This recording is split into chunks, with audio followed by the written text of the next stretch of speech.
अस्सलामुअलैकुम व्यूवर्स, क्या हाल चाल हैं? ठीक है व्यूवर्स, जी अज की सारी वीडियो है सितंबर काश्त गन्ने दे विच किनोले की काश्त किवें थींदी है।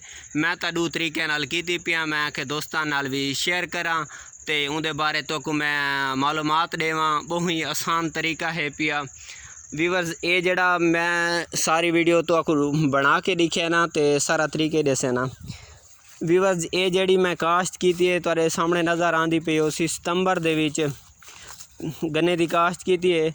उनदे विच किनोले दा नाल पहले पानी ते छट्टा दे दिता है। इहदे विच ये है कि सिर्फ 1.5 किले ते मैं ऐड किया है। दा तरीका है इहदे च गंद कुजा जड़ा थी आंदा है ते किनोला भी नाल थी खड़दा है ते गन्ने की बढ़ोतरी रुक वैंदी है। ते ये भी तरीका मैं तां कीता है कि जेड़े रकबे दे विच गंद वगैरह कम है ते उथा तरीका बंदा कर सकता है ऐड। ठीक है, ते बिया जड़ा है पिया वो तो मैं लिखा सा ये शुरू दे विच मैं वहाया है।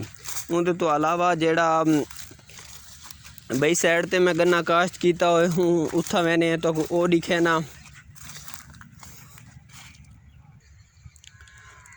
व्यूवर्स। ये है हुण बई साइड ते मैं घिनाया ते ये देखो तुहाडे सामने नज़र आंदा पिया उसी ये ड्रिल दा तरीका है पिया। ये गन्ने दे विच किनोले दे लैना दे विच तो नज़र आंदा पिया उसी देखो व्यूवर्स। ये तरीका ये है कि मैं जिले सितंबर ही काश्त किया है गन्ना, ये भी बहुत बेस्ट तरीका है। इंदे च ना गंद वगैरह की चंगी तरह सफाई थी वैंदी है तो कोई मैं प्रॉपर तरीके नाल दस देवां व्यूवर्स। इंदा फायदा ये होंदा है कि जिऊँ मैं सितंबर ही काश्त किया है गन्ना, उनके तो अलावा तो हुण अक्तूबर का महीना है, इंदे दौरान जड़ा वक्फा है पिया इंदे विच मैं 4 पानी गन्ने को लैन। उनके तो अलावा वाला 4 पानियों तो अलावा मैं गंद वाली स्प्रेयां वगैरह की साफ सुथरा गन्ने को किया है ते गन्ने की बढ़ोतरी दे विच इजाफा थी है। बाद मैं जड़ा आखिरी पानी लै उनदे विच क्लोरो दा फ्लड किया है क्योंकि गन्ने को कीड़ी वगैरह ना लगे। उनके तो अलावा मैं दोस्तों आखिरी पानी दे विच क्लोरो दा फ्लड करके ते जेले वत्तर ते आए मैं गन्ने दे विच पहला हल चला दिते। पहला हल चलाए वत्तर है पिया, दूजी दीवार मैं यानी कि एक दीवार हल चलाए दूजी दीवार मैं इंदे विच किनोले दी ड्रिल करवा दी। इंदा फायदा ये पिया कि इंदे कटाई भी आसानी तरीके नाल थी। वैसे उनके तो अलावा जेड़ा ये किनोला है पिया मेरे खर्चे दा अद्धा गन्ने दा खर्चा जेड़ा थी सी मेरे कोलों उनका ये खर्चा कट वैसी ते काफ़ी सारे इंदे तो पैसे हासिल थी। वैसे व्यूवर्स असां गन्ने ते खर्चा करना ही करना है। इंदे तो अलावा बईयां जड़ियां फसलों के बारे तो ये थी ड्रिल का तरीका किनोले दे विच किवें गन्ने दे विच किनोले दी ड्रिल किवें थींदी है ते बईयां फसलों के बारे भी मैं तो दसदा रहा वैसा इंशाअल्लाह।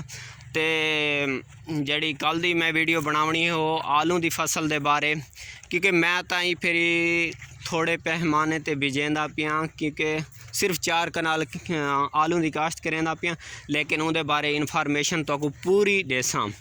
ते ई साइड ते है पिया चुकंदर दे भी रहनुमाई मिला ले कर देने बीजा बहुत खालिस होंदा है, जमना लाजमी होंदे। उनदे विच ये है कि जड़ियाँ जट मिस्टेकां करेंदे ना वो तुहाडे नाल मैं शेयर करे सा।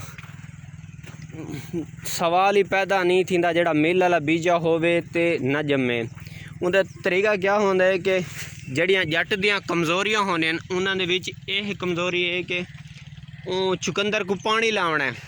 ठीक है, अगर पानी उत्तू टप वैसे यानी कि बीजे दे उत्तू टप वैसे चुकंदर जामा सी लेकिन घुंगलू कदही मोटा ना थे सी। भी है कि मज़ीद कम पानी लावना वो भी यही कमज़ोरी होंदी है। चुकंदर लेबर को लवाओ यानी कि वक्फे ते घाटा चुकंदर नाकाम होंदा है ते ज़्यादा पतला भी नाकाम होंदा है। ये देखो सामने तो नज़र आना पिया उसे एडिट है काफ़ी सारा फासला है पिया। जिले पानी होवे इत्थां तई होवे ये तो नज़र इत्थां तई होवे ते तुसां पानी को बंद कर देना, पहले पानी का ख्याल करना है।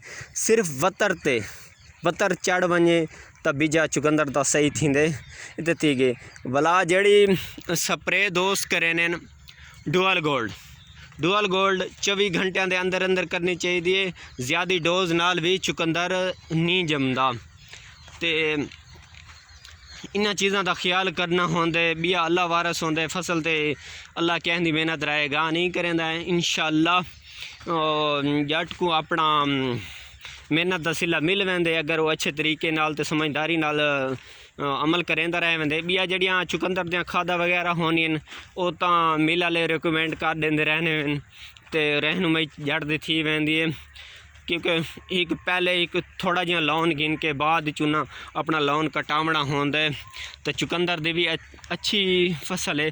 मैं आप ये करेंदा रह वैना इंशाअल्लाह हर साल इस साल भी अच्छी आसी